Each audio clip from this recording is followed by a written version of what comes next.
5 anos depois da Segunda Guerra Mundial, a paz está de novo ameaçada. O novo inimigo é o comunismo. Só um homem se interpõe entre o Ocidente e o desastre. Mas utilizará ele a arma definitiva?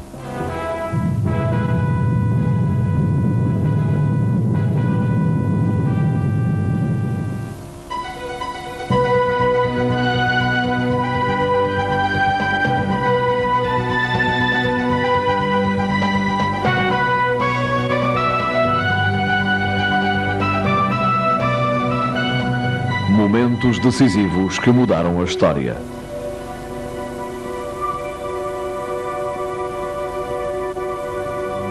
A Guerra da Coreia. Na fronteira entre a Coreia do Norte e a Coreia do Sul, a vigilância noturna terminou praticamente. De repente, a paz é quebrada. No dia 25 de junho de 1950, começou a Guerra da Coreia. Os soldados sul-coreanos fugiram para salvar a vida depois das tropas comunistas do Norte terem atravessado o paralelo 38 e invadido o Sul.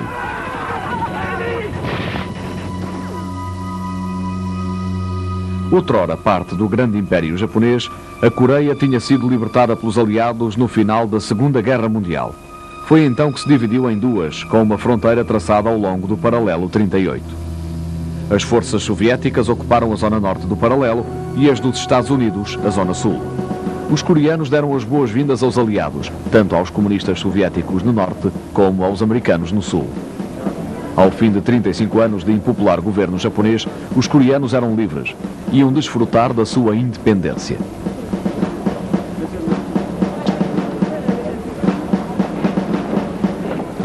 Não esperando problemas, os Estados Unidos retiraram as suas tropas, deixando atrás uma jovem democracia com um exército desmotivado e mal equipado.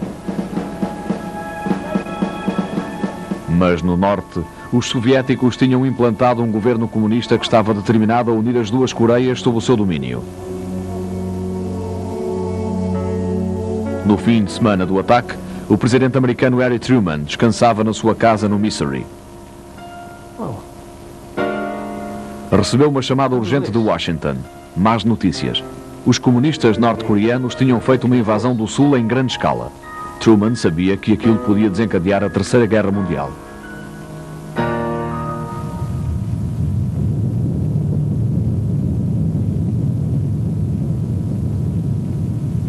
Cinco anos antes, Truman decidira usar a arma mais aterrorizadora alguma vez vista. Com o seu consentimento, os Estados Unidos tinham derrotado o Japão com o lançamento de 2 bombas atômicas. As armas nucleares tinham levado a América a ganhar a guerra, mas mudariam para sempre a natureza da guerra. O Japão rendeu-se formalmente ao general Douglas MacArthur, comandante supremo das Forças Aliadas do Pacífico.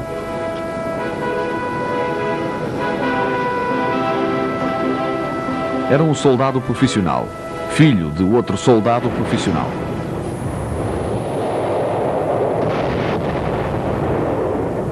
Tinha ascendido na carreira com uma rapidez espantosa, convertendo-se no general mais jovem e aclamado da Primeira Guerra Mundial. E depois de estabelecida a paz, voltara a subir de posto, tornando-se no mais jovem chefe de Estado-Maior da história. Era admirado como grande soldado, mas mesmo nos primeiros anos da sua carreira, havia muito quem o considerasse arrogante e pouco disposto a aceitar conselhos. Depois dos japoneses bombardearem Pearl Harbor e os americanos entrarem na Segunda Guerra Mundial, MacArthur fora escolhido para dirigir a Guerra do Pacífico. Assim, foi MacArthur quem aceitou a rendição do Japão a bordo do navio americano Missouri, em agosto de 1945.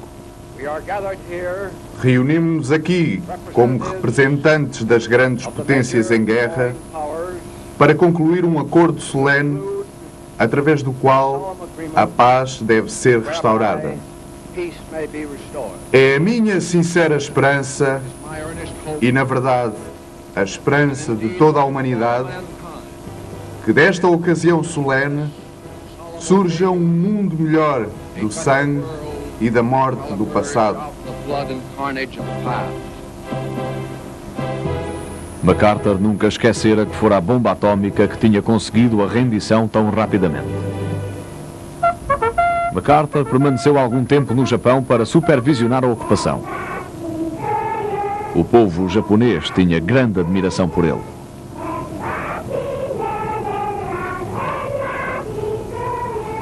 Truman e MacArthur tinham uma grande antipatia mútua. MacArthur considerava Truman um demagogo e um oportunista, ao passo que Truman via MacArthur como um arrogante sem sentido político. Mas MacArthur era o comandante americano de maior patente no Extremo Oriente. Truman tinha de usá-lo. Com a idade de 70 anos e já com 50 de serviço, o general MacArthur ia voltar à guerra. A defesa da Coreia seria vista como um símbolo da determinação do mundo livre na resistência ao comunismo. MacArthur acreditava que a condução daquela guerra fazia parte do seu destino. Para ele, o comunismo era a personificação do próprio mal. Truman enviou imediatamente apoio aéreo e naval para ajudar o exército sul-coreano. Só depois disso, informou o povo americano da gravidade da situação.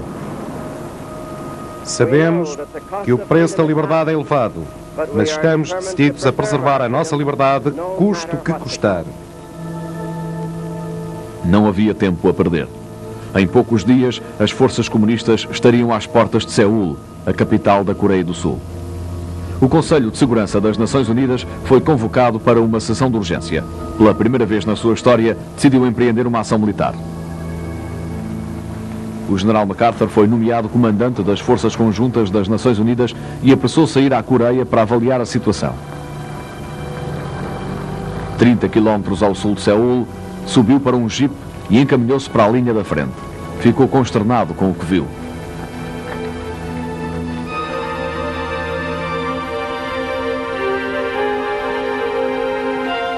Abandonando os seus lares, os refugiados sul-coreanos iam passando ao seu lado aos milhares.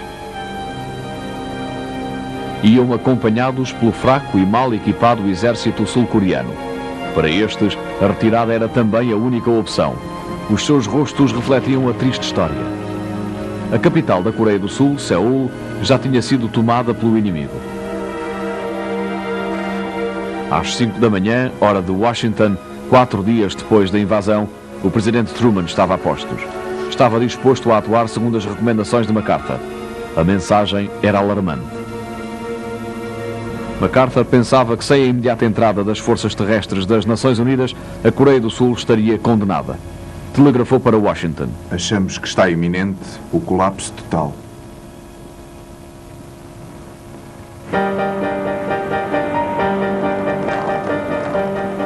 Uma semana depois da invasão, aviões dos Estados Unidos preparavam-se de novo para entrar em ação. Foram recrutados milhares de jovens. As forças americanas, que ainda se encontravam no Japão, apressaram-se a reforçar o desmoralizado exército sul-coreano. Os primeiros homens a chegar à Coreia pensaram que só ali ficariam por uns dias. Uma olhadela dos americanos bastaria para obrigar os comunistas a retroceder para lá do paralelo 38.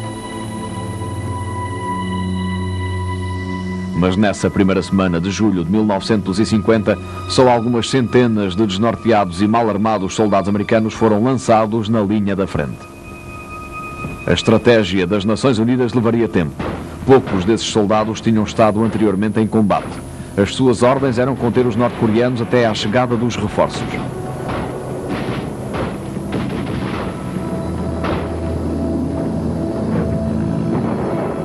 No dia 7 de julho, os americanos dispararam os seus primeiros morteiros contra as linhas inimigas.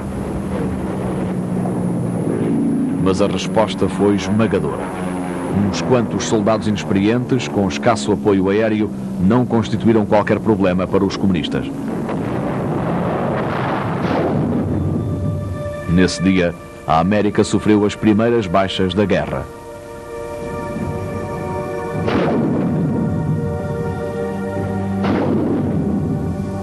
No seu primeiro confronto com os comunistas no campo de batalha, as forças das Nações Unidas estavam a ser aniquiladas.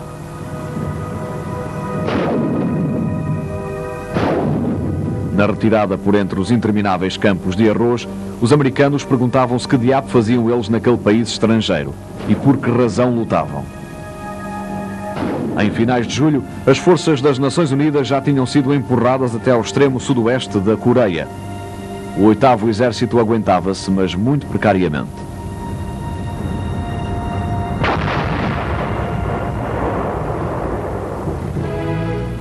Foi então que o general MacArthur veio a mostrar o seu gênio militar com um plano ousado. Golpeava o inimigo pela retaguarda, cortava-lhe a retirada e venceria a guerra com um lance audacioso.